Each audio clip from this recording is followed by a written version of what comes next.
बताइए, आपको ब्रह्मदेव से क्या वरदान प्राप्त हुआ है? गुप्त वरदान। ब्रह्मदेव से गुप्त वरदान प्राप्त किया है मैंने, जिसका भेद मेरे मुख से कभी उजागर नहीं हो सकता। और ब्रह्मदेव भी मेरे वचन से बंधे होने के कारण इसकी चर्चा किसी से नहीं कर सकते। अपनी मृत्यु के भेद को छुपाए रखने में सफल होकर इस दुष्ट ने अपनी सुरक्षा सुनिश्चित कर। किंतु ये हुआ कैसे? बुद्धि का अभाव तो अहंकारी असुरों का स्वभाव होता है। तो फिर इस असुर में गणेश जी की युक्ति को असफल करने की बुद्धि कहां से उत्पन्न हो गई? क्या हुआ? स्तब्ध रह गए ना तुम तुच्छ गजमुख बालक? मेरे इस उत्तर की अपेक्षा नहीं थी ना तुम्हें? रहस्य है, अवश्य कोई रहस्य है, अन्य असुरों से इसके भिन्न होने के पीछे।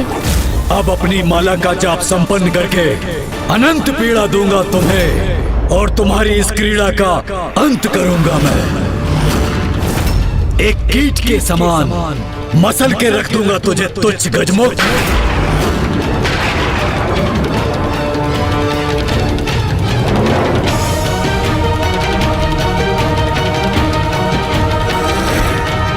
ओम भूर्भुवः स्वः तत्सवितुर्वरेण्यं भर्गो देवस्य धीमहि धियो यो न प्रचोदयात्।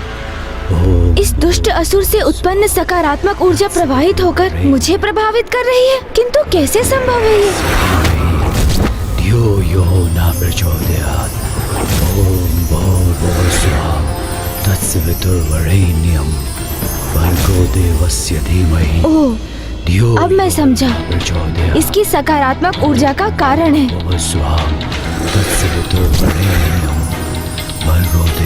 अर्थात ये अवश्य किसी वैदिक मंत्र का जाप कर रहा है।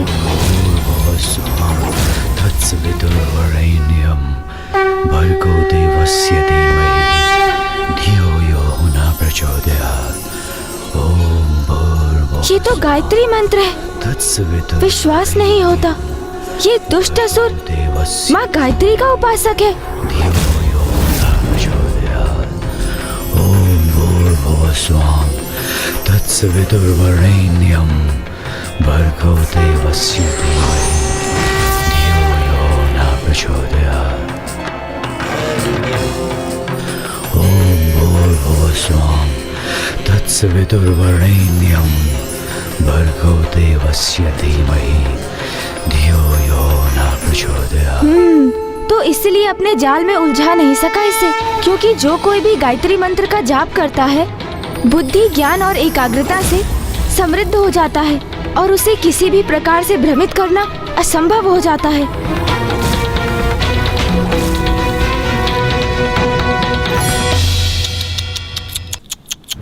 व्यर्थ हो गई ना तुम्हारी योजना तुच्छ गजमुख। क्या सोचा था तुमने? तुम्हारे जैसे तुच्छ लघुकाय बालक के बिछाए जाल में फंस जाऊंगा मैं? भूल की है तुमने, बहुत बड़ी भूल। मुझ पर अपनी युक्ति का प्रयोग करने का दुस्साहस किया। ये गणेश जी ने स्वयं को किस संकट में डाल दिया?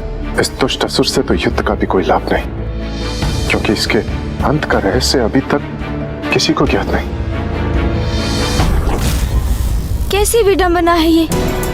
एक और उधर दुर्गमासुर तामसिक माता को विवश कर रहा है। इस पापी ने गायत्री माँ की उपासना से स्वयं को सुरक्षित किया हुआ है। मुझे ही कोई उपाय करना होगा जिससे ये दुष्ट गायत्री माँ की उपासना से अपना मुख मोड़ ले। अन्यथा इसके वरदान का रहस्य यदि ज्ञात भी हो गया तो भी इसका वध करना अत्यंत कठिन हो जाएगा। ब्रह्मांड के सर्वाधिक शक्तिशाली, सर्वाधिक विराट असुर को संसार के सबसे छोटे तुच्छ गजमुख बालक ने मूर्ख बनाने का प्रयास किया। मैं इस दुस्साहस का भयंकर दंड दूंगा तुम्हें।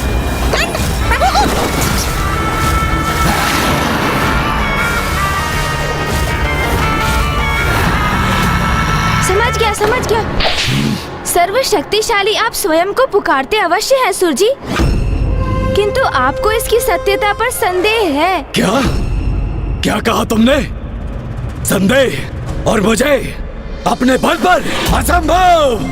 अरे नहीं नहीं नहीं, संभव ही नहीं, सत्य है ये। आपको स्वयं पर ही विश्वास नहीं है और उसे मैं प्रमाणित भी कर सकता हूँ। शांत हो जाओ तुम। मुझे प्रमाण दोगे स्वयं के अविश्वास का? जो सत्य है उसे नकारने का क्या लाभ असुर जी? ये आपका स्वयं पर आपके विश्वास का ही तो परिणाम है, जिसके कारण आप माँ गायत्री की उपासना, उनका जाप करने पर विवश हैं। जाप नहीं, उपासना नहीं, मात्र अपनी माता का स्मरण कर उनकी स्मृति से प्रेरणा प्राप्त करने हेतु उनके दिए गए मंत्र का पाठ भर करता हूँ मैं। ओह, तो आपको ये भी ज्ञात नहीं कि जिस बल का बखान आप कर रहे हैं वो माता आदि शक्ति के गायत्री माता के स्वरूप के आशीष का ही परिणाम है, जो आपको उनकी उपासना से प्राप्त हुआ है। और मुझे तो गायत्री माता स्पष्ट दिखाई भी दे रही है। हाँ, आपको आशीष देते हुए। कहाँ है गायत्री माता?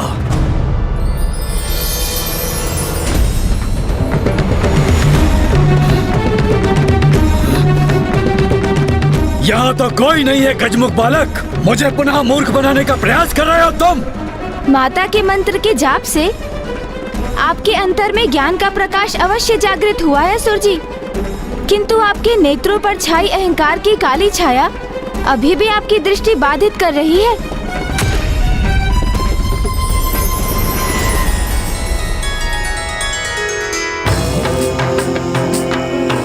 ओम भूर्भुवः स्वः तत्सवितुर्वरेण्यम्।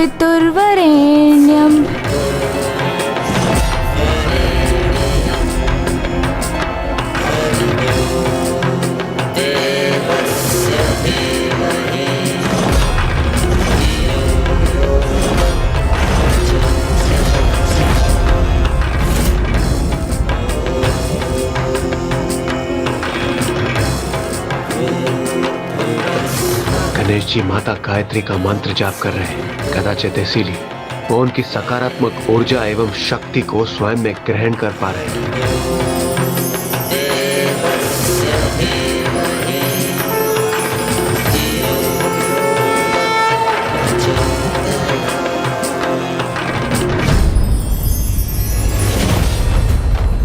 इसी मंत्र का जाप करते हैं ना आप असुर जी?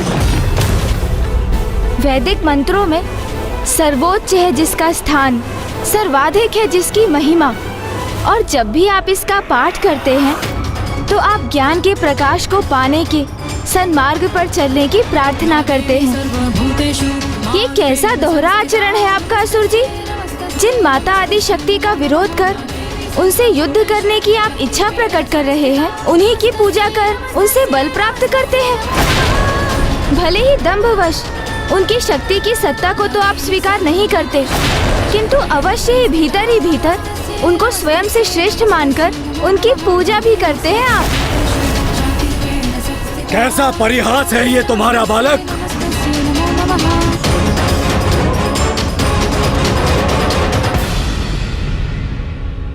किंतु यही अर्थ है इस मंत्र का, तो आज से रोक दूंगा इस जाप को। सर्वश्रेष्ठ हूं मैं, मुझे किसी की कोई उपासना करने की कोई आवश्यकता नहीं।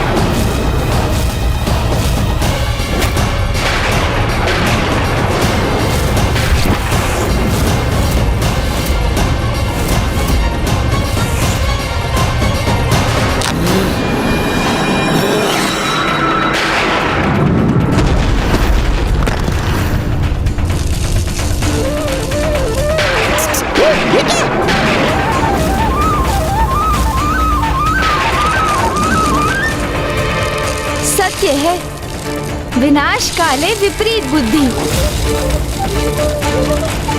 यह भी ज्ञात नहीं इस मूर्ख असुर को कि मंत्र के जाप से प्राप्त संपूर्ण शक्ति भक्त की जाप माला में ही संचित होती है।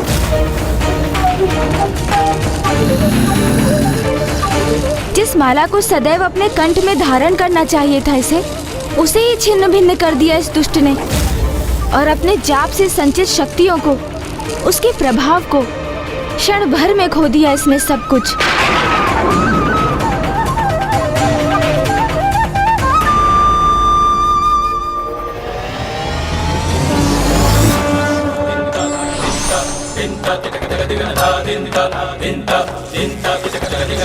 अब तक जो भी सकारात्मक ऊर्जा एवं शक्ति इसे प्राप्त थी, वो मंत्र जाप की माला तोड़कर खो दी इसने। इतना तुच्छ और लघु होकर भी मेरे बल पर संदेह करने का दुस्साहस कर रहे हो तुम? अब तुम्हें अपना आहार बनाकर अपने सर्वशक्तिशाली होने का प्रमाण दूंगा तुम्हें। और ये निरीह अशक्त देवता मुझे तुम्हारा आखेट कर देखकर विलक कर रह जाने के लिए विवश होंगे।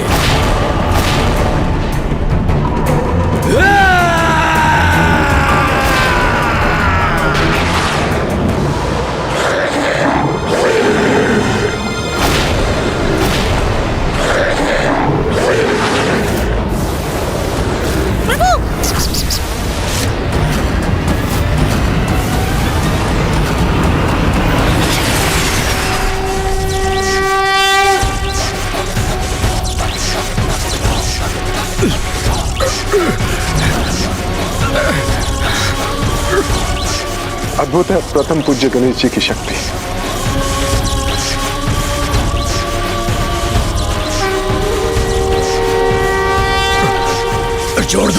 छोड़ दो मुझे गजमुख, छोड़ो मुझे। लो छोड़ दिया।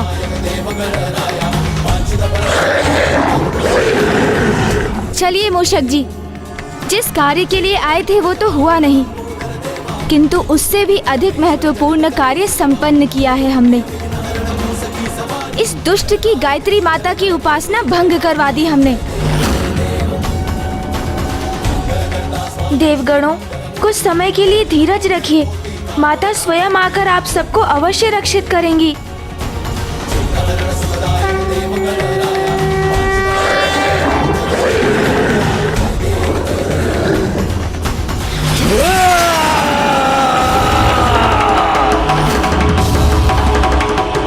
प्रस्थान कहाँ कर रहे हो गजमुख बालक? अभी ये क्रीड़ा शेष है, क्योंकि एक मच्छर अगर सिंह को डंक मारने में सफल हो जाए तो वो सिर नहीं हो जाता।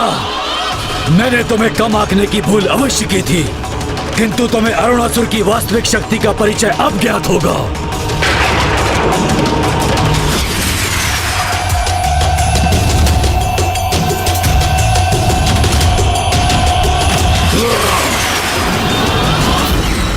हट जाइए मेरे मार्ग से असुर जी।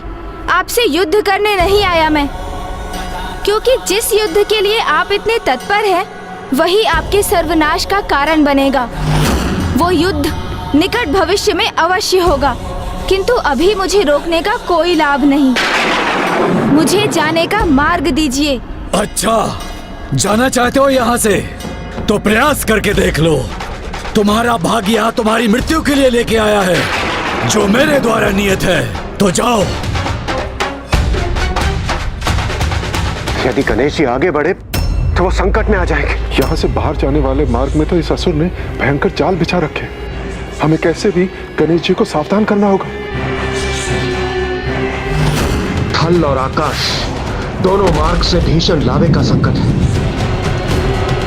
गणेश जी, गणेश जी, गणेश जी, गणेश जी। ये तुच्छ देवता कितना भी प्रयास कर लें, किंतु ये तुच्छ गजमुख को सावधान नहीं कर सकेंगे। गणेश जी!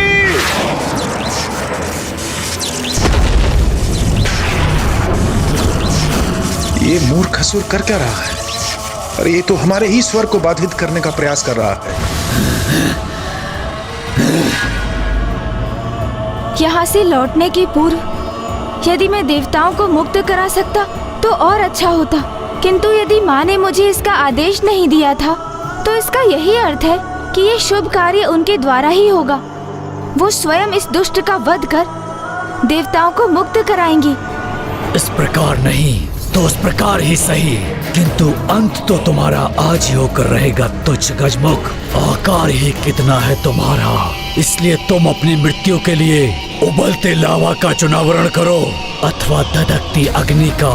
दोनों ही क्षण भर में तुम्हारा अस्तित्व मिटा देंगे।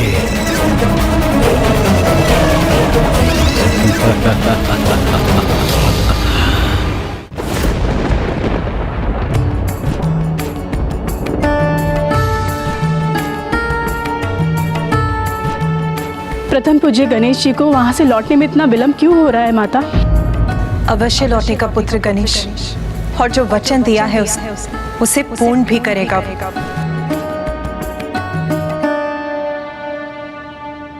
माँ को गणेश पर पूर्ण विश्वास है, किंतु मैं अपनी चिंता कैसे शांत करूं?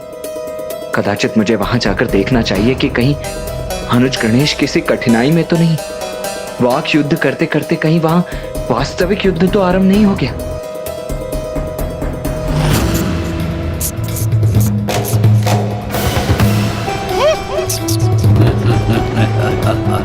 अब कुछ ही पल शेष हैं इस तुच्छ गजमुख के जीवन के।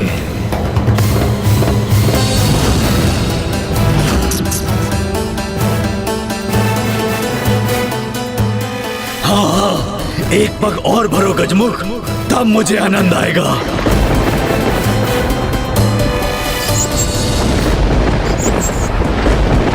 रुक जाइए मूषक जी। क्या हुआ प्रभु? यहाँ इस दुष्ट का बिछाया हुआ भयंकर जाल है, जो हमारे इन सीढ़ियों से नीचे उतरते ही हमारे लिए घोर संकट उत्पन्न करेगा। ये दृश्य तो मैंने आते समय ही देखा था। इसे तो ज्ञात हो गया कि इसका बाहर जाना यहाँ से तो असंभव है। तो अब जब उसे ज्ञात हो ही चुका है कि कैसे उसके साथ मैं एक मस्तिष्क परीक्षण क्रीड़ा करने वाला हूँ,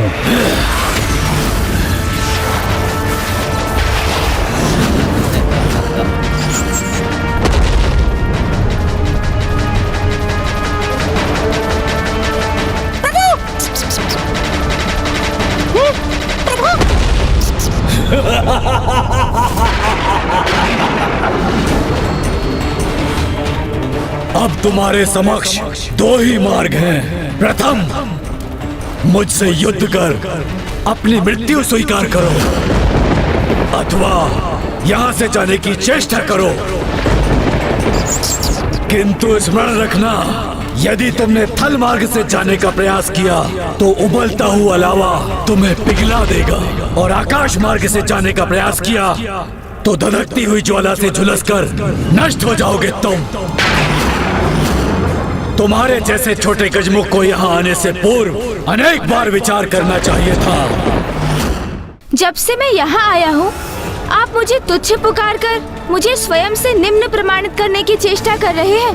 अपने विशाल काय आकार को लेकर इतना अहंकार क्यों है आपको? आकार ही किसी के सामर्थ्य का सूचक क्यों है आपके लिए? उचित कहा प्रभु।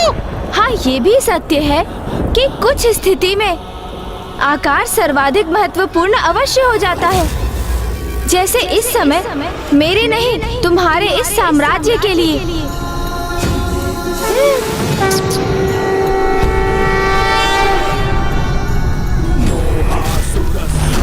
अरे ये तुच्छ छोटा सा गजमुख बालक इतना विशालकाय कैसे हो गया?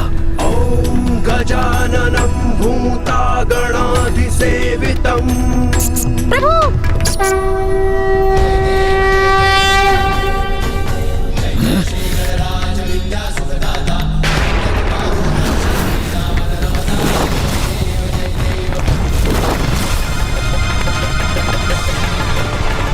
इसके बाहर के प्रभाव से ये स्थल भी विभक्त हो गया, जिसके कारण मेरा भवन वो नष्ट हो रहा है।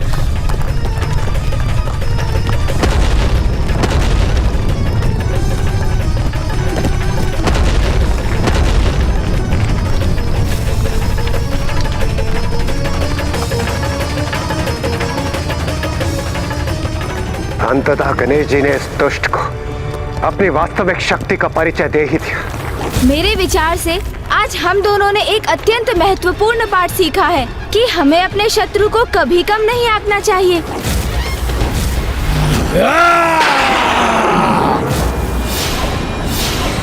अरे तुच्छ देवताओं, तुम कहाँ मक्षिकाओं के समान उड़े जा रहे हो? तुम्हें तो कीट पतंगों के समान अपने पैरों में दबा के रखूंगा।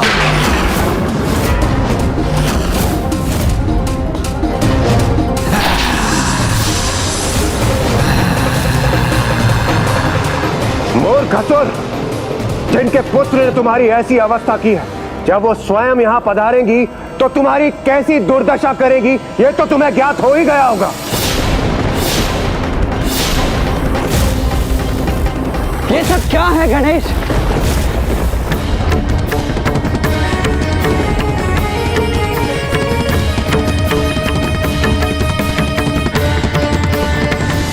यहाँ क्या करने आए थे तुम? और ये सब क्या कर दिया तुमने? शक्ति प्रदर्शन में देखो कितना विनाश कर दिया है तुमने। और माँ को दिया हुआ वचन, जिस कार्य के लिए उन्होंने तुम्हें यहाँ भेजा था, वो पूर्ण किया ना तुमने? क्या उस असुर के वध का उपाय ज्ञात कर सके तुम? उत्तर दो गणेश।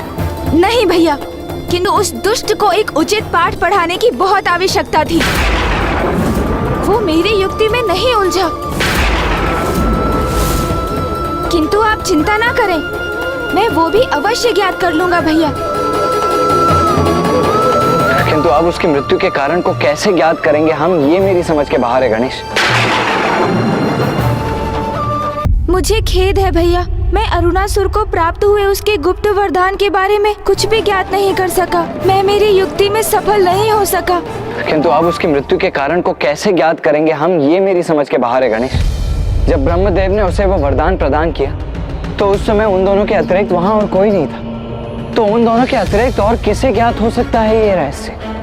अब हम स्वयं तो अतीत में जाकर वो संवाद सुन नहीं सकते ना गणेश।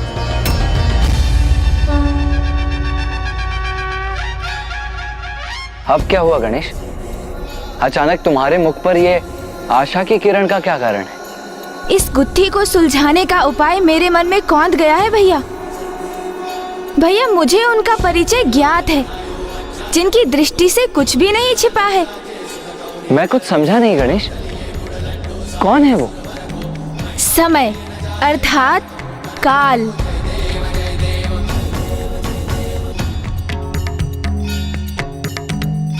काल को सब ज्ञात है, अर्थात माता कालरात्रि को सब ज्ञात है भैया। बीते समय में जाकर उस रहस्य को उद्घाटित करने में वो हमारी सहायता करेंगी।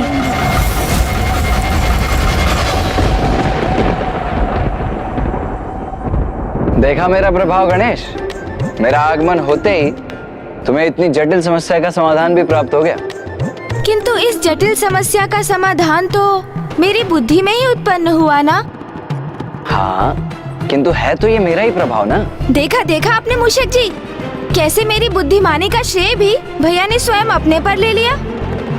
किंतु प्रभु, ये भी तो हो सकता है यह मुझ बुद्धिमान की उपस्थिति के कारण आपको ये विचार आया हो। ओहो मूषक जी, आप भी ना। ये तो बिल्कुल उचित कहा आपने मूषक जी। धन्यवाद कार्तिकी जी, धन्यवाद। गणेश, हास परिहास में हमारा समय व्यर्थ करना उचित नहीं है।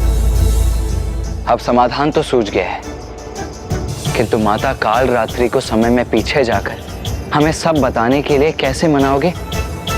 क्योंकि दुर्गमासुर से भेंट होने के पश्चात से ही वो तो अत्यंत क्रोधित हैं। दुष्टों को समझाना नहीं, उनका संहार करना है मेरा स्वभाव। इसीलिए मुझे उसका संहार करने भेजना चाहिए था आपको।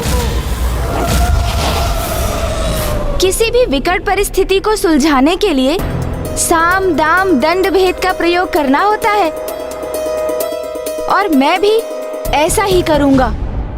माता के क्रोध की कटुता अपने मीठे मीठे वचनों की मिश्री से मिटा दूंगा मैं। उनका ऐसा मनुहार करूंगा मैं कि वो अवश्य मान जाएंगी भैया। किंतु गणेश, बहुत भयंकर होता है उनका क्रोध। उन्हें मनाना इतना सरल नहीं है। अरे आप देखते जाइए ना भैया, कितनी सरलता से मनाता हूँ मैं उन्हें। ऐसी प्रशंसा करूंगा उनकी मैं कि वो मुझसे प्रसन्न होकर मुझे दर्शन अवश्य देंगी। हाँ, ये तो सत्य है गणेश। जो अत्यधिक क्रोध करते हैं उनका हृदय बड़ा सरल होता है, और थोड़े से मनुहार से भी वो शांत हो जाते हैं। तो माता काल रात्रि को मनाने की तुम्हारी ये युक्ति कदाचित सर्वथा उचित है। हाँ, किंतु हम उन्हें बुलाएंगे कैसे? श्रद्धा और निष्ठा से उनका आवाहन कर।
शुभ वरदात्री है माँ, माता शुभ वरदात्री।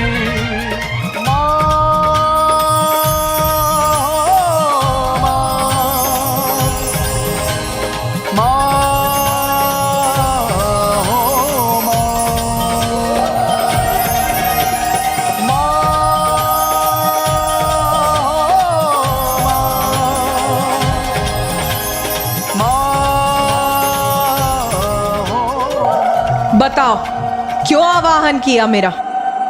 माता, मेरी विकट समस्या आप ही समझ सकती हैं और उसका समाधान भी आप ही मुझे बता सकती हैं।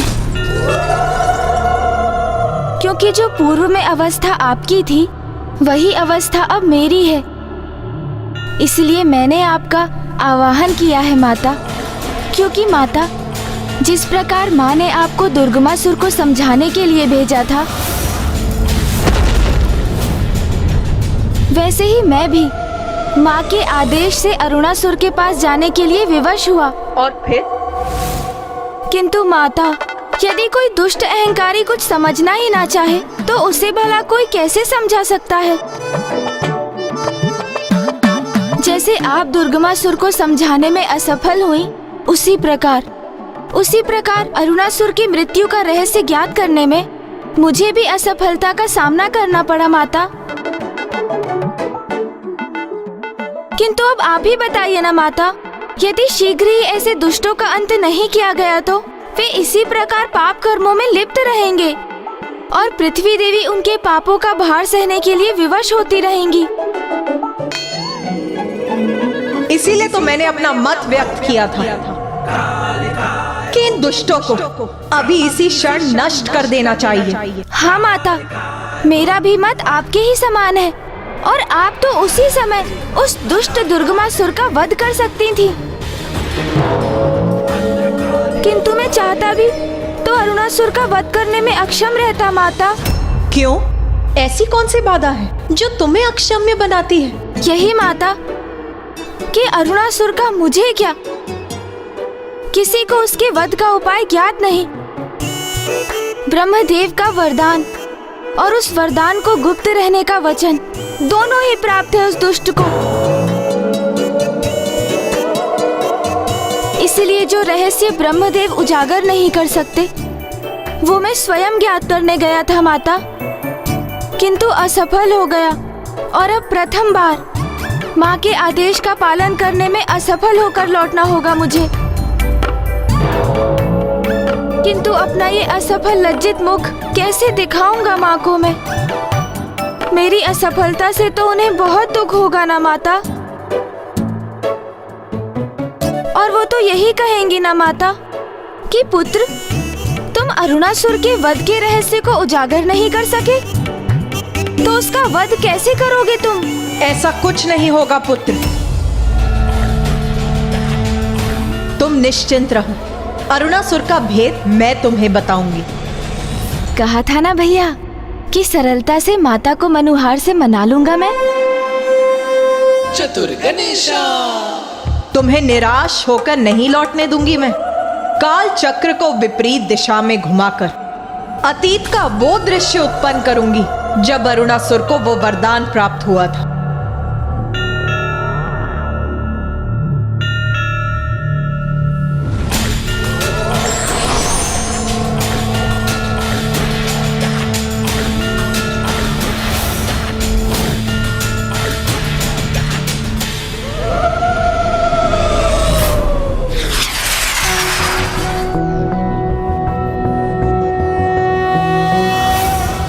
रक्ताब्धिपोतारुण पद्म संस्थानां पाशां कुशेश्वासशरासि बाणं शूलं कपालं ददतिं कराब्जै रक्तां। भैया, मैंने कहा था ना, किसी भी समस्या को सुलझाने के लिए साम, दाम, दंड भेद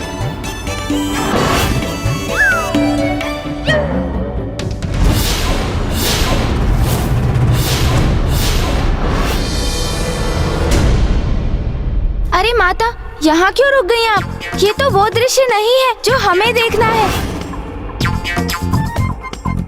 आप अभी उचित दृश्य पर नहीं पहुंची हैं। विलंब मत करिए ना माता, समय चक्र को थोड़ा और घुमाइए ना। आपको स्मरण है ना, हमें तो वो दृश्य देखना है जिसमें ब्रह्मदेव ने अरुणासुर को वरदान दिया था।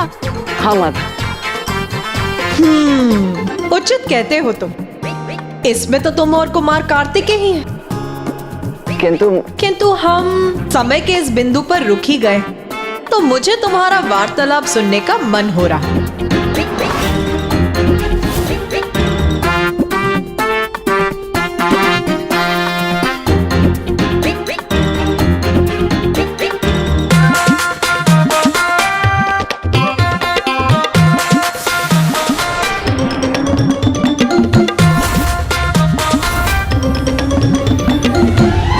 विकट परिस्थिति को सुलझाने के लिए साम दाम दंड भेद का प्रयोग करना होता है, और मैं भी ऐसा ही करूंगा।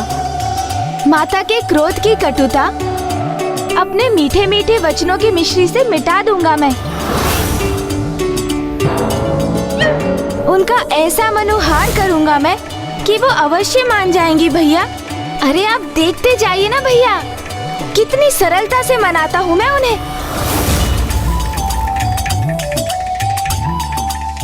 ऐसी प्रशंसा करूंगा उनकी मैं कि वो मुझसे प्रसन्न होकर मुझे दर्शन अवश्य देंगी। जो अत्यधिक क्रोध करते हैं उनका हृदय बड़ा सरल होता है। तो माता काल रात्रि को मनाने की तुम्हारी यह युक्ति कदाचित सर्वथा उचित है।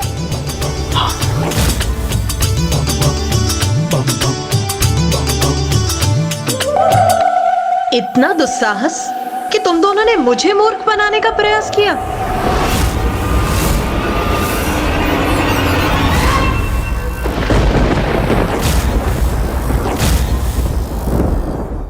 मुझे क्षमा कर दीजिए माता, मैंने तो ये शब्द बस भैया को समझाने के लिए बोले थे, और वास्तव में तो भैया ने ही मुझे ये शब्द बोलने के लिए प्रेरित किया था। नहीं माता, मैंने तो मात्र इसकी बात स्वीकार की है। ये भूल इसी की है माता, मेरे नहीं। आपका दोषी यही है।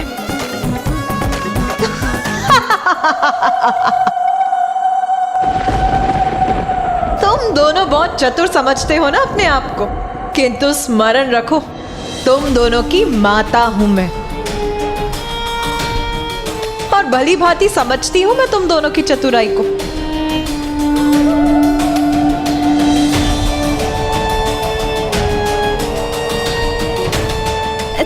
तो माता, आप मुझसे रुष्ट नहीं है,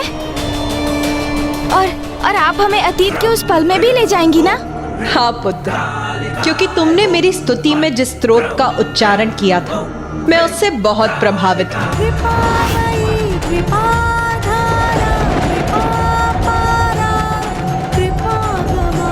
इसीलिए आज मैं ये घोषणा करती हूँ कि तुम्हारे समान जो भी मेरे स्तोत्र का उच्चारण करेगा और उसकी अंतिम पंक्तियों को 3 बार दोहराएगा, मैं उसकी सभी भूलों को क्षमा कर उसकी सहायता के लिए सदा प्रस्तुत होंगी। कल्याणी कलावती काल माता कली दर्शनी तम दिश गोपान्विता काम बीज जपांगा तम बीज स्वरूपिणी तुम दिग्नी कुली नर्ति नाशिनी।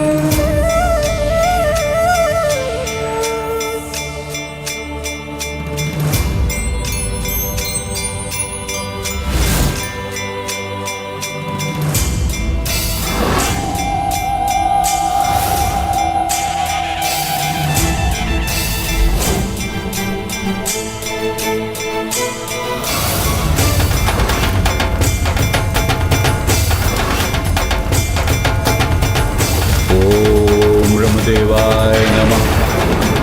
ओम ब्रह्मदेवाय नमः। ओम ब्रह्मदेवाय नमः। ओम ब्रह्मदेवाय नमः। ओम ब्रह्मदेवाय नमः। ओम ब्रह्मदेवाय नमः। अरुणासुर, उठो अरुणासुर, तुम्हारा तप सफल हुआ।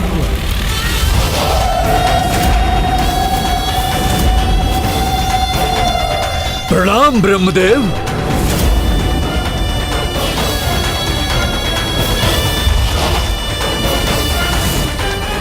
मैं अपना तप आपके चरणों में समर्पित करता हूं प्रभु।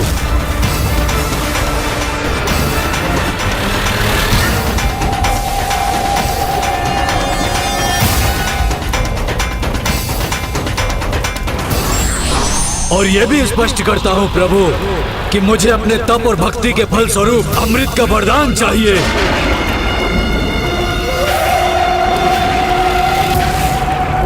अरुणासुर, मैं तुम्हारे इस घोर तप से अत्यंत प्रसन्न हुआ, किंतु अमृत प्रदान करने में मैं असमर्थ हूं।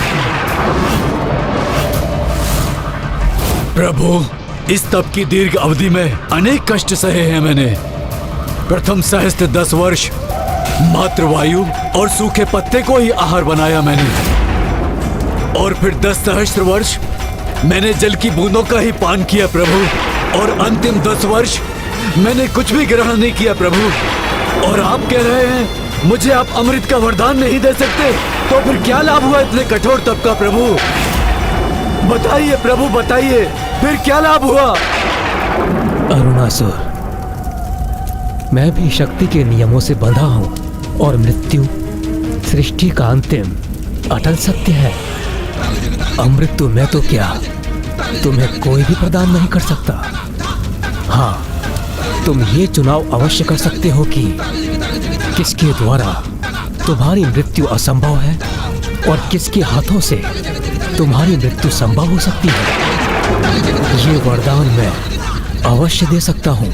अच्छा, यदि आप अपने भक्त के लिए इतना ही कर सकते हैं तो फिर यही उचित है, किंतु मेरी एक अवस्था है। वचन दीजिए मुझे कि आप मेरे वरदान को गुप्त रखेंगे, उसका रहस्य किसी भी परिस्थिति में किसी के समक्ष उजागर नहीं करेंगे।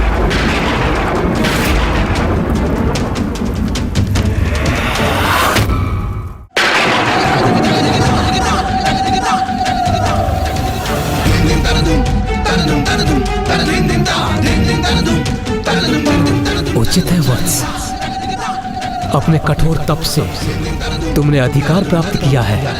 मैं तुम्हें वचन देता हूँ, मैं तुम्हारे वरदान के विषय में कभी भी किसी से कुछ नहीं कहूंगा।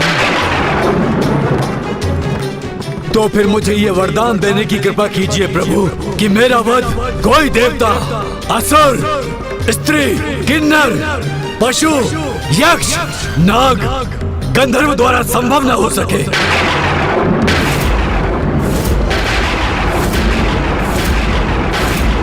ऐसा कोई जीव भी मेरा संहार न कर सके जिसके 2 अथवा 4 पांव हो। यदि मेरा वध किसी के द्वारा संभव हो, मात्र और मात्र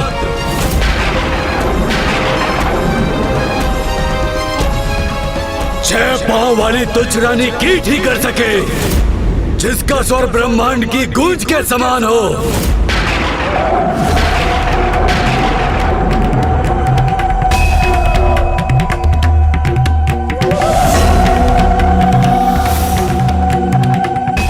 तथास्तु, तथास्तु,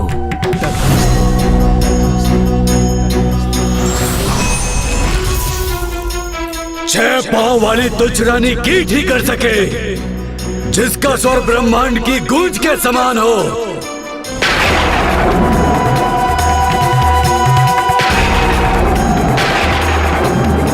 अब तो तुम्हें ज्ञात हो गया ना पुत्र, क्या वरदान प्राप्त किया है उस दुष्ट असुर ने? हाँ माता, उस दुष्ट ने बहुत चतुराई का प्रदर्शन किया है, क्योंकि उसे ये ज्ञात है कि वो गिरगिट होने के कारण अपनी जिह्वा से किसी भी कीट को अपना आहार बना सकता है, और उसने रानी कीट को इसीलिए चुना क्योंकि वो यदा कदा ही गतिशील होती है। किंतु ऐसा कौन सा कीट है जिसके 6 पांव होते हैं और जो ब्रह्मनाद की ध्वनि उत्पन्न करता हो?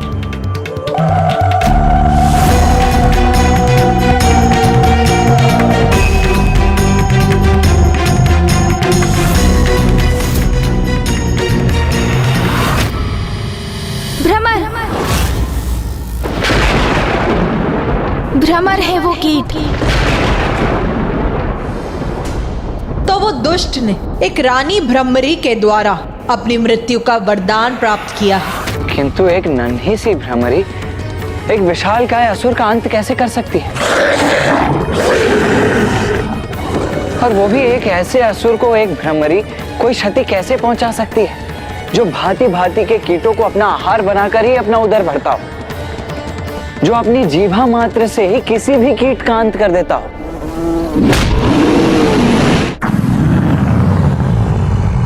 भैया, ये किसी साधारण भ्रमरी के लिए कहाँ संभव है? उसके संहार के लिए तो स्वयं माँ को ही भ्रमरों की रानी भ्रमरी का रूप धारण करना होगा। कितनी अद्भुत और अपूर्व होगी ये घटना, जिसका साक्षी बनने का सौभाग्य प्राप्त करने की बड़ी उत्सुकता से प्रतीक्षा करूंगा मैं।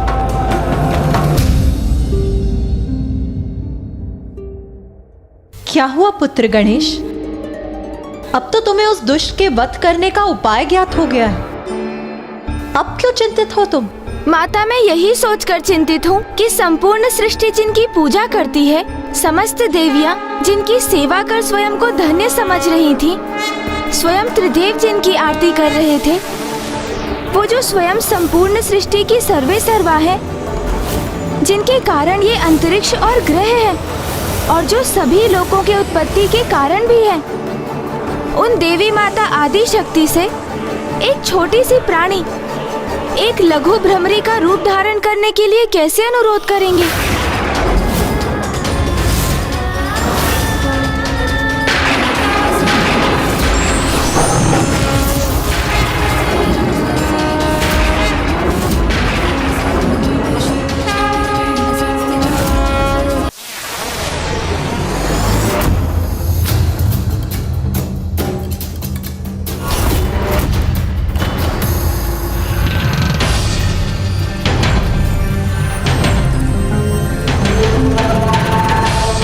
क्या हुआ गणेश? तुम यहाँ स्वर्ग के द्वार तक आकर अचानक रुक क्यों गए? चलो भीतर, माँ प्रतीक्षा कर रही होंगी। भैया, आप मेरे अग्रज है ना, तो इसलिए सर्वप्रथम भीतर जाने का अधिकार तो आपका है। अरुणासुर के वध का उपाय हमें ज्ञात हो गया है। ये तो अति महत्वपूर्ण समाचार है, तो आपको तो इसे माँ तक पहुँचाना चाहिए ना।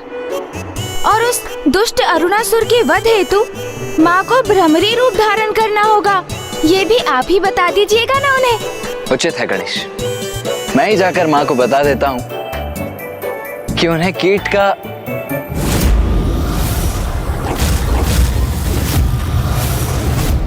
ओह, तो गणेश ने बड़ी चतुराई से माँ तक ये समाचार पहुँचाने का भार मुझ पर ही डाल दिया। और कीट का रूप धारण कर उस दुष्ट अरुणासुर का वध करना है, इतना ही तो कहना है ना आपको भैया। हाँ, वो तो है। वो गणेश, मैं ये सोच रहा था कि अब मैं हाँ कहने के पश्चात गणेश को कैसे बताऊं कि वो कार्य मैं क्यों नहीं कर सकता।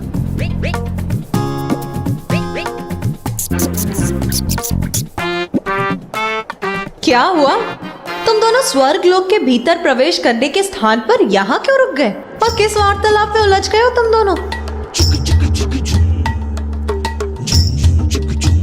माता, हम तो आप ही की प्रतीक्षा कर रहे थे। क्यों गणेश? वो क्या है ना, क्योंकि जब माता साथ हो तो पुत्रों का आगे रहना उचित नहीं है, इसीलिए आप भीतर प्रवेश कीजिए ना, हम आपके पीछे पीछे प्रवेश करेंगे। क्यों गणेश? हाँ हाँ हाँ हाँ भैया। और माता, अरुणासुर के वध के उपाय के जिस प्रश्न ने हम सभी को उलझा कर रखा था, उसका उत्तर तो आप हमें ज्ञात हो गया है। तो ये समाचार आपके मुख से सुनकर माँ कितनी प्रसन्न होंगी, और हाँ, उन्हें ये बताना आपके लिए भी कितना सुखद होगा ना कि अरुणासुर का वध अब निकट ही है। बस उसके लिए माँ को एक कीट अर्थात भ्रामरी का रूप धारण करने की देर है बस। क्यों गणेश, है ना? हाँ हाँ हाँ हाँ भैया। हाँ हाँ अवश्य, क्यों नहीं। मैं अवश्य बताऊंगी उन्हें कि किस प्रकार बार बार तुम दोनों मुझसे चतुराई करने के असफल प्रयास कर रहे थे।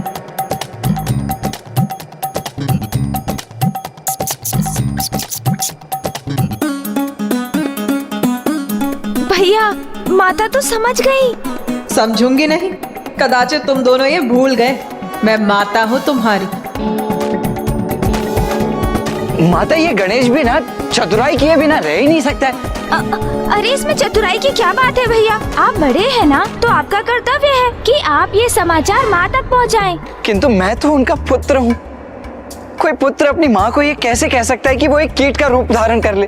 तो मैं भी तो माँ का ही पुत्र हूँ ना भैया, फिर आप मुझसे ऐसी अपेक्षा कैसे कर सकते हैं? और हम दोनों ही माँ से ये नहीं कह सकते, तो फिर ऐसा कौन है जो ये बात माँ को बता सकता है?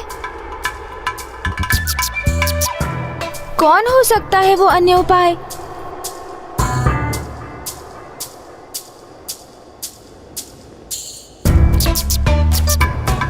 मूषक जी।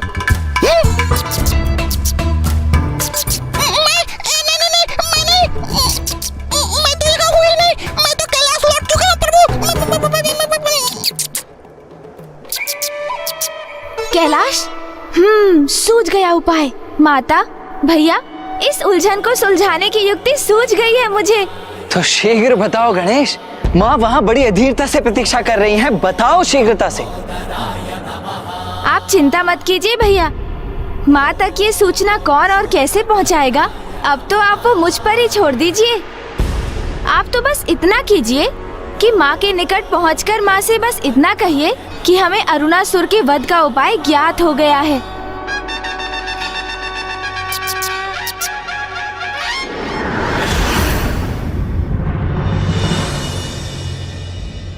पुत्र कार्तिकेय, पुत्र, तुम तो गणेश की सूचना प्राप्त करने गए थे ना? तो कहो गणेश कुशल तो है ना? हाँ माँ, गणेश तो पूर्ण रूप से सकुशल है। तो फिर कहाँ है वो? अरुणासुर के वध का उपाय ज्ञात कर वो अभी तक लौटा क्यों नहीं पुत्र?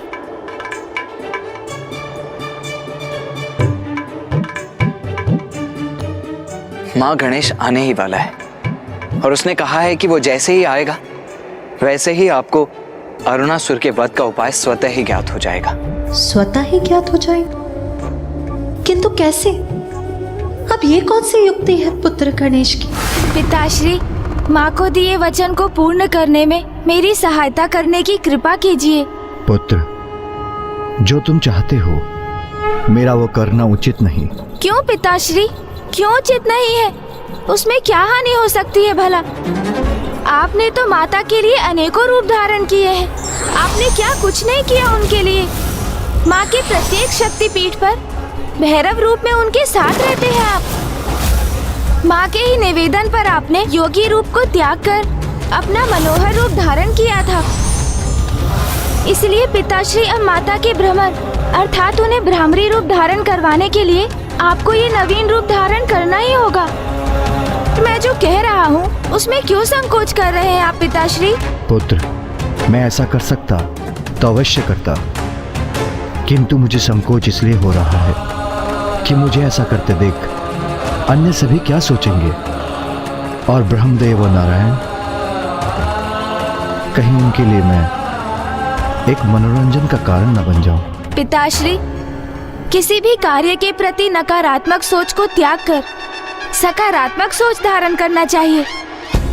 यही सीख आपने सदा दी है मुझे, तो इस बार इतनी छोटी सी बात कैसे विचलित कर सकती है आपको?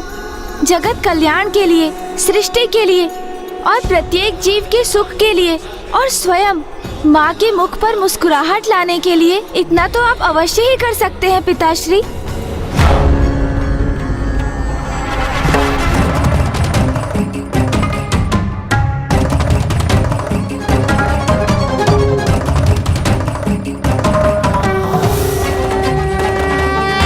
अधिक विचार मत कीजिए पिताश्री। जगत के जीवों की भलाई के लिए, माता की मुस्कुराहट के लिए मेरा अनुरोध स्वीकार कीजिए।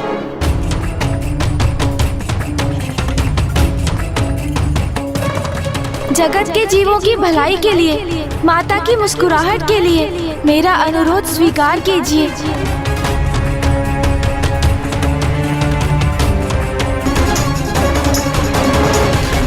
उचित है पुत्र। जो तुम चाहते हो मैं धारण करूंगा वो रूप।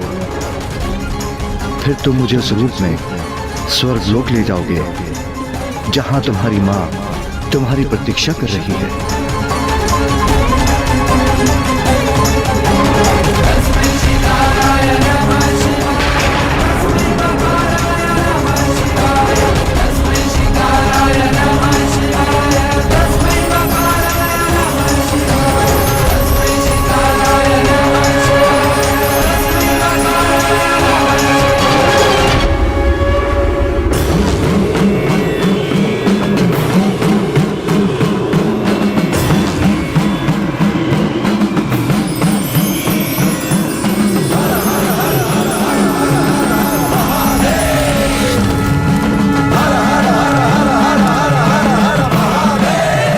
क्या हुआ नाथ? मुझे डमरू और शंख की नाद सुनाई दे रही है। ऐसा प्रतीत होता है जैसे महादेव कुछ ऐसा करने जा रहे हैं जो अपूर्व है, असाधारण है।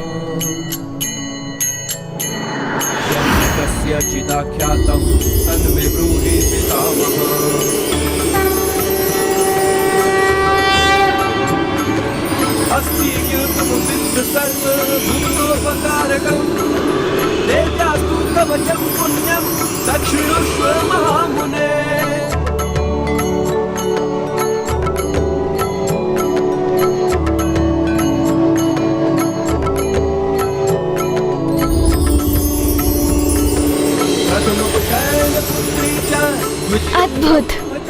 इस रूप को धारण करने के लिए आपका कोटि कोटि धन्यवाद पिताश्री। मुझे आज्ञा दीजिए पिताश्री, ताकि मैं आपको इस सहस्त्रार कमल पुष्प के रूप में माँ के समक्ष लेकर जा सकूं।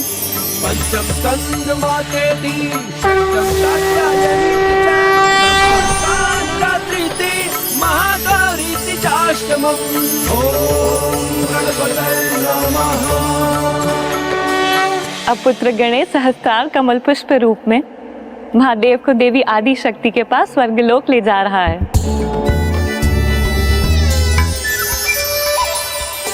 अपनी पत्नी के प्रति अपना प्रेम व्यक्त करने के लिए महादेव ने कमल पुष्प रूप धारण कर लिया है। और आप प्रभु, आपने तो कभी अपने भार्या के केसों में एक फूल तक भेंट नहीं किया।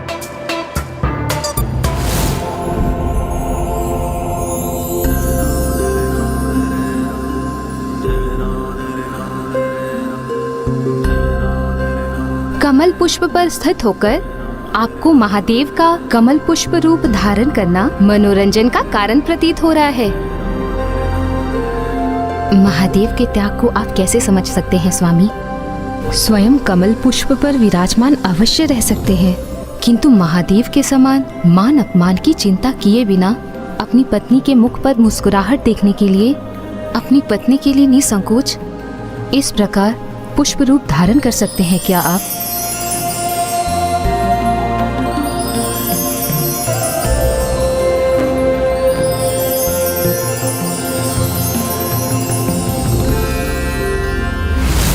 अधीर हो रही हूं मैं उस असुर का अंत करने के लिए, जिसका उपाय गणेश ही बता सकता है मुझे।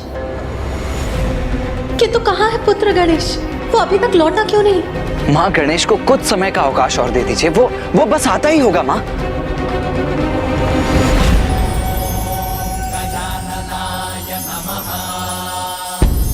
पिताश्री, मैं आपको यहाँ कहाँ स्थापित करूं?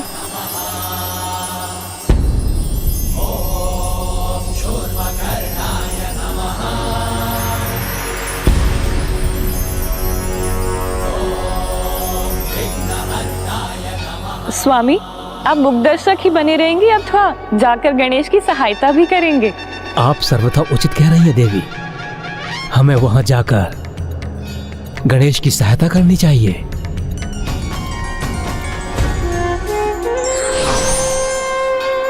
इस दिव्य कमल को यहाँ स्थापित करने के लिए कोई दिव्य स्थान ही नहीं है। चिंता न करो पुत्र गणेश, इस पुष्प के लिए उपयुक्त स्थान तुम्हें शीघ्र प्राप्त होगा।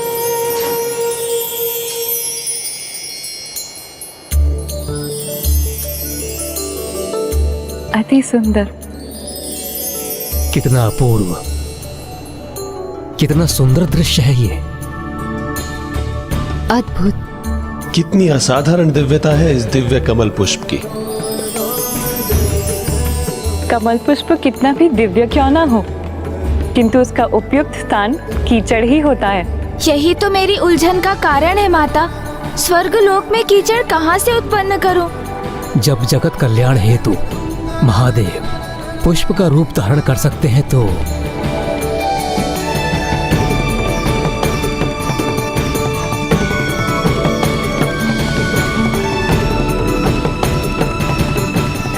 अवश्य।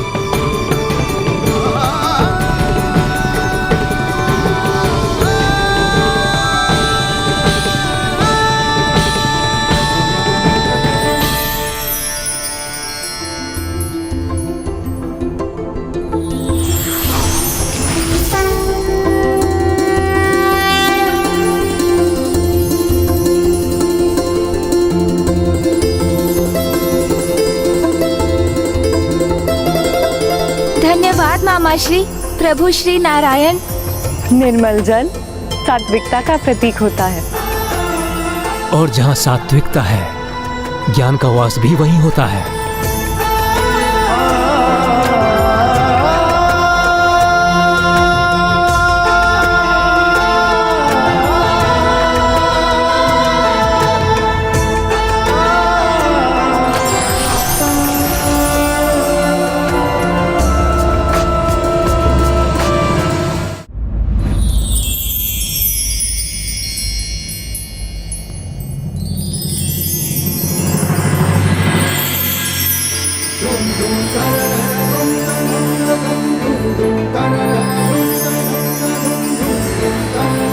नारायण की शुद्धता और निर्मलता का जब सृष्टि के समस्त ज्ञान के धारक ब्रह्मदेव से संयोग होता है, तभी उस स्थान पर पूर्ण ज्ञान रूपी सहस्त्रार कमल स्वयं महादेव के स्थित होने का आधार तैयार होता है।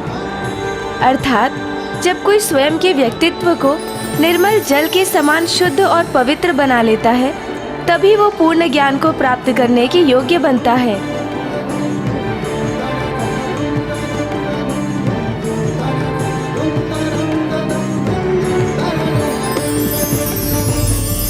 और सरल शब्दों में कहूँ तो यहाँ तीनों त्रिदेव इसका प्रतीक हैं।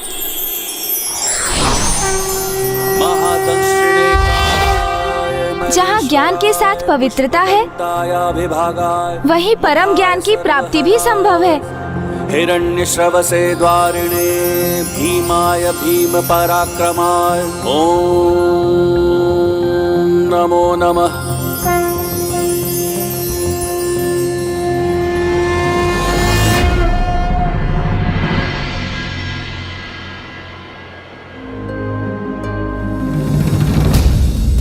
मुझे ऐसा आभास हो रहा है जैसे स्वामी यही कहीं मेरे निकट ही हैं।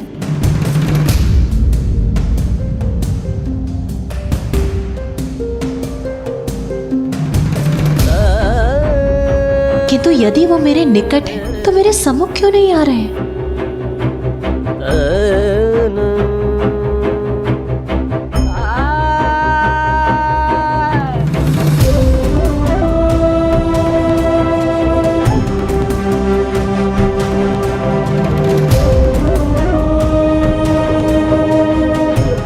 माता को अचानक क्या हो गया? कहीं गणेश के लौटने में विलंब होने के कारण माँ रुष्ट होकर तो नहीं चली गई? नहीं, माता रुष्ट होकर नहीं, मंत्रमुग्ध होकर जा रही।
अद्भुत है तुम्हारी युक्ति गणेश। तुम्हें माता से कुछ कहने की आवश्यकता भी नहीं पड़ी और उन्होंने ब्रह्मरी रूप भी धारण कर लिया। ये तो उस अनंत प्रेम और अनुराग का ही प्रभाव है जो माता आदि शक्ति महादेव के प्रति रखती हैं। और इसी भाव के कारण ही वो सहस्त्रार कमल रूप में महादेव के निकट जाने के लिए भी उन्होंने ब्रह्मरी का रूप धारण किया। माता ब्रह्मरी देवी की, माता ब्रह्मरी देवी की, माता ब्रह्मरी देवी की, माता ब्रह्मरी देवी की।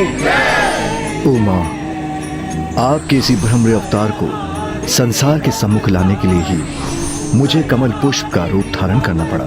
अरुणासुर को यही वरदान प्राप्त है कि उसका वध एक ब्रह्मरी द्वारा ही संभव हो, जिससे आप उस पापी के विनाश हेतु ब्रह्मरी रूप धारण करें।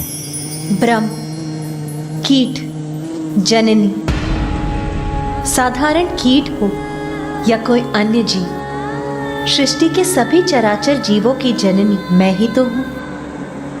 तो भला मुझे एक कीट का रूप धारण करने में क्या आपत्ति होती स्वामी? इसके लिए आपको इतने कष्ट उठाने की कोई आवश्यकता नहीं थी। सर्वथा सत्य है आपका ये कथन, किंतु इससे मुझे कोई कष्ट नहीं, अपितु ये तो मेरा सौभाग्य है और अरुणासुर का ये दुर्भाग्य, क्योंकि अब उसका अंत समय आ चुका है। उसके पापों की गागर भर चुकी है।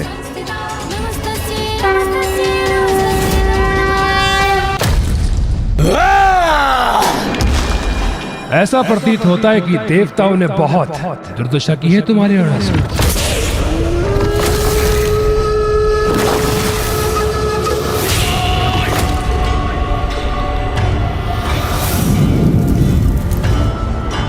उन तुच्छ देवताओं में इतना सामर्थ्य कहां? उन्होंने नहीं, मैंने की है उनकी दुर्दशा। देखो दुर्गमासुर, देखो देखो दुर्गमासुर, देखो। तो फिर तुम्हारे भवन को इस प्रकार नष्ट भ्रष्ट किसने किया? था एक तुच्छ गजमुख बालक जिसे कम आंकने की भूल कर बैठा मैं, क्योंकि मेरा भवन इतनी सरलता से पूर्ण रूप से नष्ट नहीं हो सकता, क्योंकि जितना वो थल के ऊपर है उतना ही थल के नीचे भी उसका निचला भाग तो अभी पूर्ण रूप से सुरक्षित है। इसीलिए तुम्हें कोई चिंता करने की आवश्यकता नहीं दुर्गमासुर। उचित कह रहे हो तुम अरुणासुर, चिंता करने की आवश्यकता मुझे नहीं अपितु तुम्हें है, क्योंकि तामसिक माता के अनुसार वो गजमुख बालक तुम्हारे मृत्यु का भेद ज्ञात चुका है। असंभव!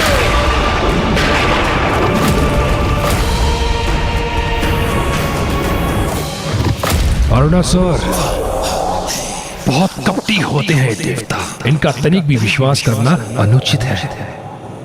असुरों का भेद ज्ञात करने के लिए कैसी भी कपट योजना की रचना कर सकते हैं और इसके लिए कुछ भी कर सकते हैं। यहाँ तक कि वर्तमान से अतीत में यात्रा भी कर सकते हैं और ये ज्ञात कर सकते हैं तुम्हारी मृत्यु एकमात्र 6 पांव वाले कीट के द्वारा ही हो सकती है, जिसका स्वर ब्रह्मनाथ के समान गूंजता हो। इससे कैसे ज्ञात हुआ मेरा रहस्य, अर्थात सत्य कह रहा है ये, मेरे वध का भेद उजागर हो गया। इसलिए तुम्हें सावधान करने आया हूं मैं। तुम्हारे पास बस 2 ही अवस्था है, या तो भीषण युद्ध के लिए तैयार हो जाओ, अपितु अपने निर्मम वध के लिए।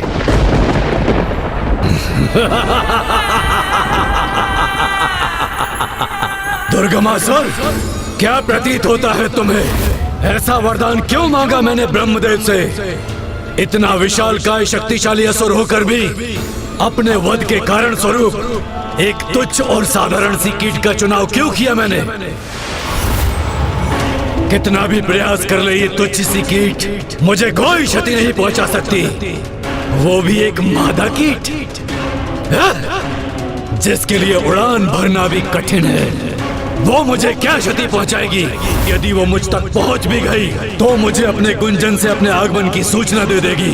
तब मैं तो क्या, मेरी एक तुच्छ सी छिपकली उसे निगलकर अपना आहार बना लेगी। इसलिए मुझे तुच्छ सी कीट से भयभीत करने का प्रयास मत करो। चले जाओ यहाँ से। उचित है, तुम्हारी जैसी इच्छा। किंतु तुम्हें एक अंतिम सुझाव देना चाहूंगा। अपने इस महल की सुरक्षा कड़ी कर लो, किंतु माता आदि शक्ति तुम पर किस प्रकार आक्रमण करेगी इसका आकलन लगाना बहुत ही मुश्किल है।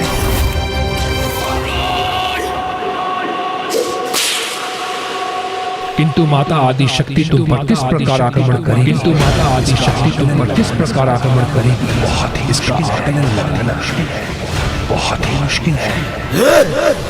एक तुच्छ सी मादा कीट असुर महावीर अरुणासुर का कुछ नहीं बिगाड़ सकती।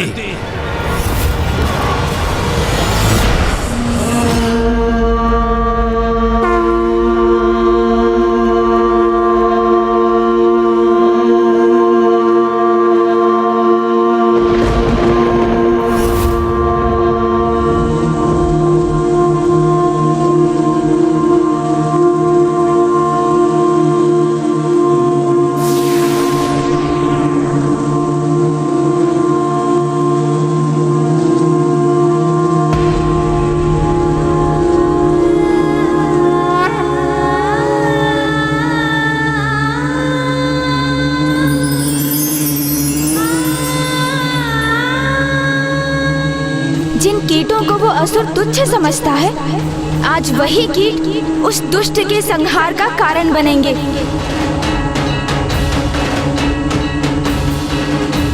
एक आंधी का रूप लेकर जाएंगे वहां और इस ब्रह्मांड से उस दुष्ट का अस्तित्व ही मिटा देंगे।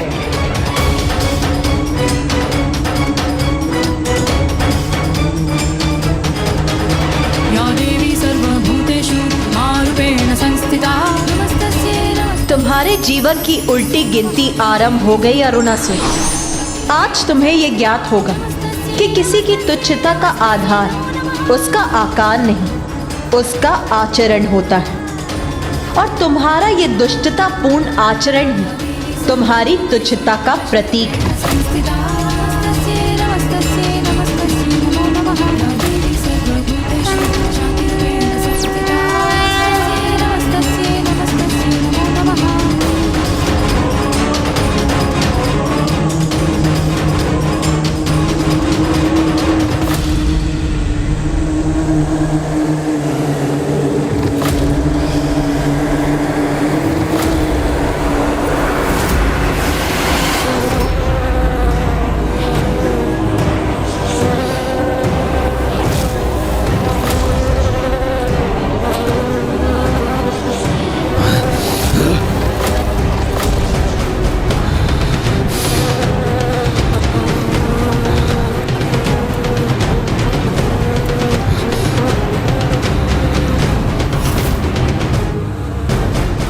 जब कोई कीट यहाँ पर है ही नहीं तो उनसे उत्पन्न ये ध्वनि कहाँ से आ रही है?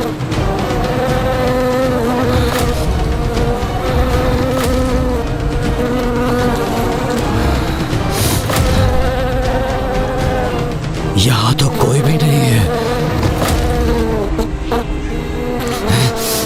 बड़ी विचित्र बात है, कहीं ये ध्वनि मेरे कर्ण से तो उत्पन्न नहीं हो रही।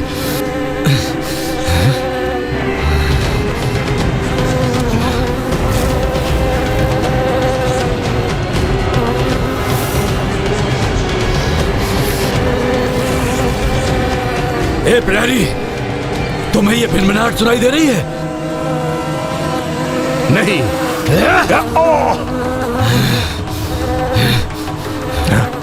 तुम्हें सुनाई दे रहा है कुछ? नहीं।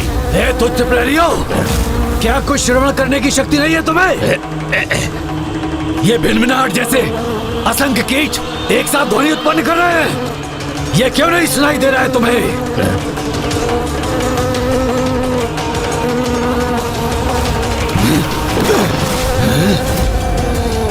क्योंकि यह भिनभिनाहट नहीं, तुम्हारी मृत्यु के आगमन का स्वर है अरुणासुर।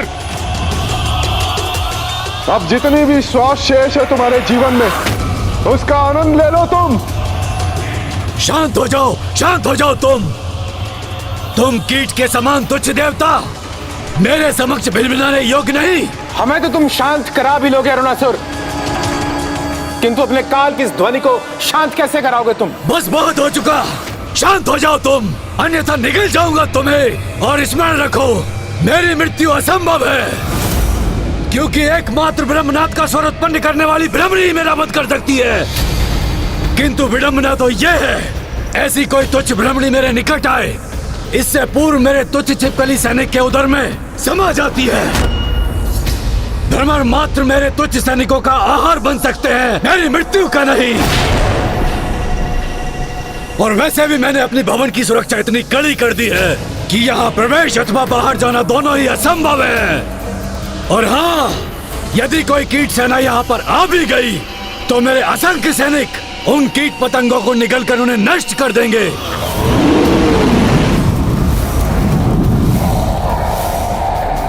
और यदि कोई मेरे प्रथम स्तर पर स्थित सैनिक से आगे भी बढ़ाया तो इस भवन के दूसरे स्तर पर तो मेरी चमगादड़ प्रहरियों की सेना से सामना करना होगा उसे, जिनमें से प्रत्येक चमगादड़ अकेला ही असंख्य कीटों का संहार करने में सक्षम है।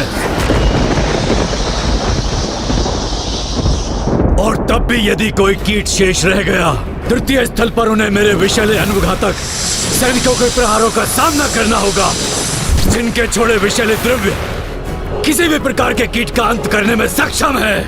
और यदि कोई कीट किसी प्रकार वहां से आगे बढ़ भी आया तो उसके अगले तल पर, जो इस तल से एक तल ऊपर है जहां हम स्थित हैं, ऐसा विनाशकारी धूम्र प्रवाह कर रहे हैं मेरे सैनिक कि कोई भी कीट वहां से आगे नहीं बढ़ सकता।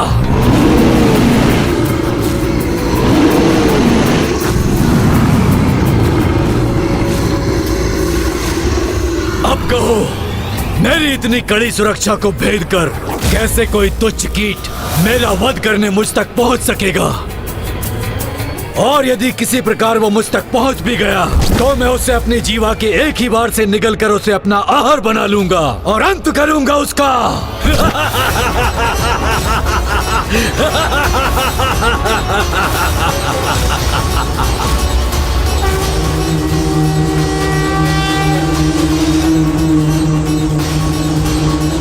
प्रहरी, कहाँ मर गए हो सभी?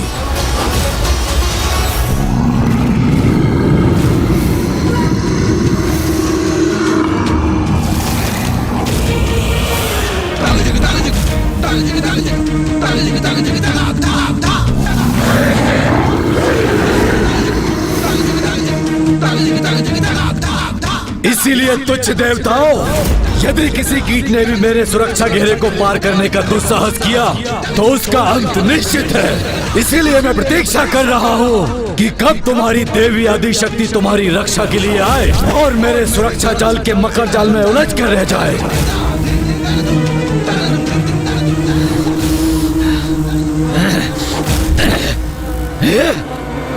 फिर से ये अप्रिय भिनभिनाट ध्वनि का श्रवण हुआ मुझे। ध्यान से सुनो और देखो अरुणासुर, कहीं ये माता के आगमन का ही संकेत तो नहीं, क्योंकि वो यहां अवश्य पहुंचेंगी और जब ऐसा होगा तो निरर्थक हो जाएंगे तुम्हारे ये दम भरे वचन और अंत होगा तुम्हारा, अंत होगा तुम्हारा, अंत होगा तुम्हारा।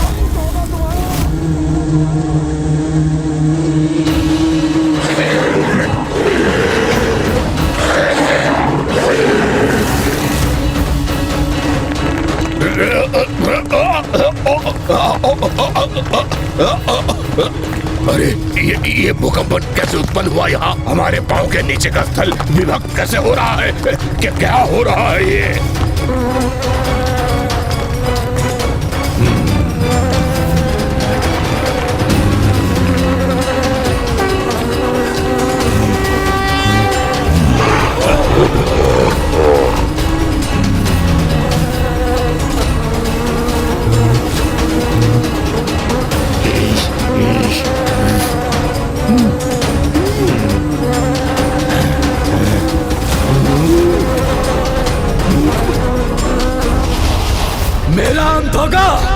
कोई नहीं कर सकता मेरा अंत। एक तुच्छ कीट तो कदापि नहीं। मैं सर्वशक्तिशाली विशालकाय असुर, तुम्हारे रक्षक अथवा तुम्हारी भिनभिनाहट से कदापि विचलित नहीं होऊंगा। मैं कोई आवश्यकता नहीं है मुझे ध्यान देने की। यदि है किसी में इतना साहस तो मेरे सुरक्षा घेरे को पार कर मुझ तक पहुंच कर दिखाए।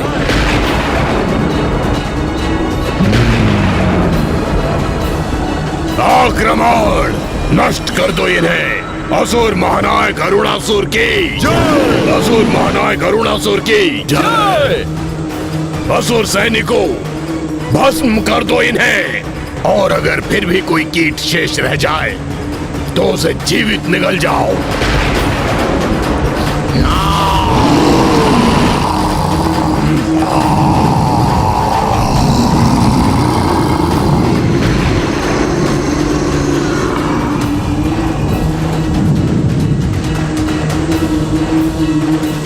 अरे रुक क्यों गए? आगे बढ़ो और तैयार हो जाओ हमसे भस्म होने के लिए।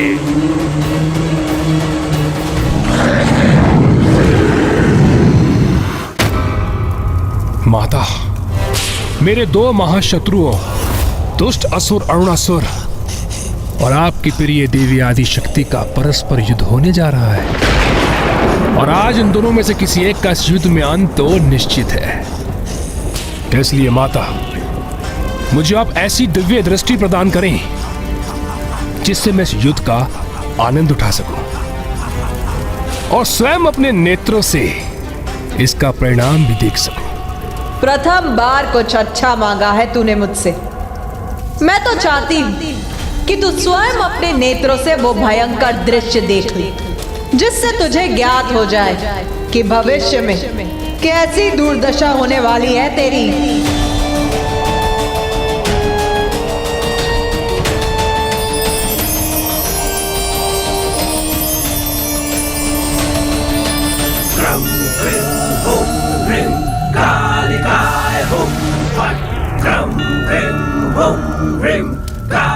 धन्यवाद माता, धन्यवाद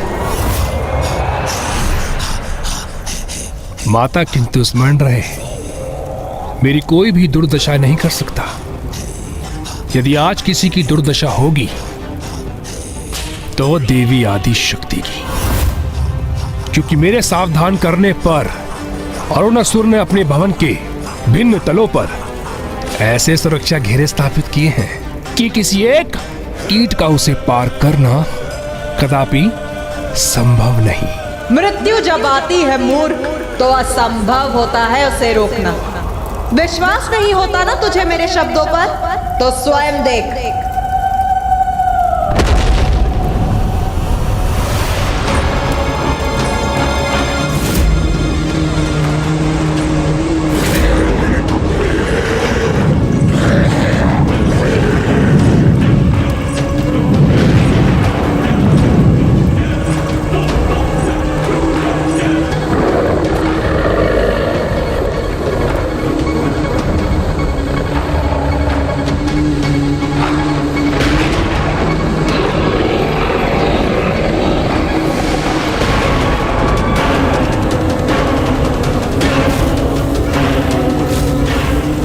ये क्या? ऐसा प्रतीत हो रहा है जैसे वो गंभीर और उसकी भव्य सेना अरुणासुर के असुरों पर भारी पड़ रही हो। ये भ्रमर कीट कैसे भी भयंकर मेघ उत्पन्न करते हैं, किंतु हम अभी अपने अग्नि प्रहार से इन्हें भस्म कर देंगे। अग्नि प्रहार करो।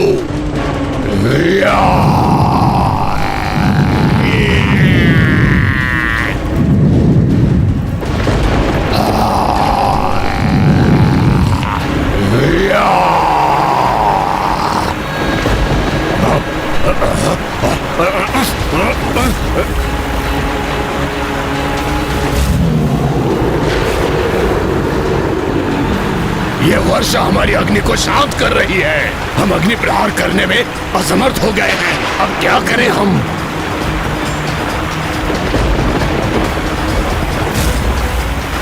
ये भ्रमर कीट सेना हम पर आक्रमण करने जा रही है। अब कैसे होगी हमारी रक्षा?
ये अरुणासुर कर क्या रहा है? अपने सैनिकों का नेतृत्व स्वयं करने क्यों नहीं आ रहा है? माताओं, अब तो माँ ने भ्रमरी रूप धारण कर लिया है और अब तक तो उन्होंने अरुणासुर पर आक्रमण भी कर दिया होगा, किंतु पिताश्री अपने वास्तविक रूप में क्यों नहीं लौट रहे हैं? कदाचित जब तक माता के माता भ्रमरी रूप का उद्देश्य पूर्ण नहीं होता, महादेव भी अपने इसी रूप में रहेंगे। जब तक महादेव अपने मौलिक रूप में नहीं लौटेंगे, तब तक ब्रह्मदेव और स्वामी श्री हरि नारायण भी इन्हीं रूपों में रहेंगे। किंतु हमें इसके लिए तो इस युद्ध के अंत की प्रतीक्षा करनी होगी। मुझे एक बात की चिंता है कि उस दुष्ट असुर ने स्वयं को सुरक्षित रखने के लिए कुछ तो उपाय किया होगा।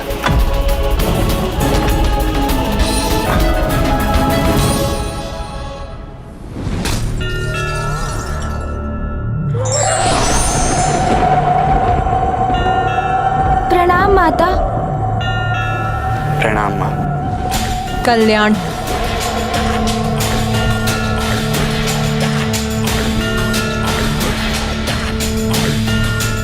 अपने भवन के भिन्न तलों में अपनी सुरक्षा हेतु भांति भांति के सुरक्षा घेरे स्थापित किए हैं उस असुर ने।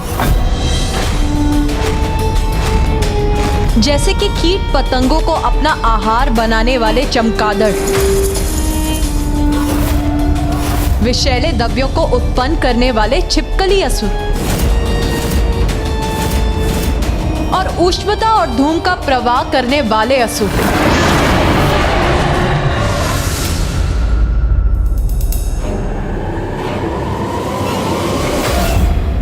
कुछ करने की कोई आवश्यकता नहीं मुझे, सर्वशक्तिशाली अरुणासुर को।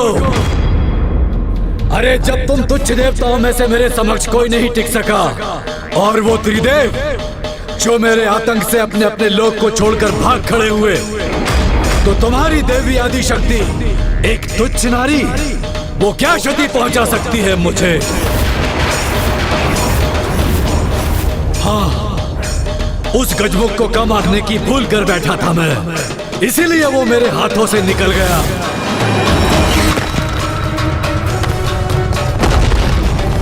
किंतु वो पुनः मेरे समक्ष आया तो कदापि शेष नहीं रहेगा वो।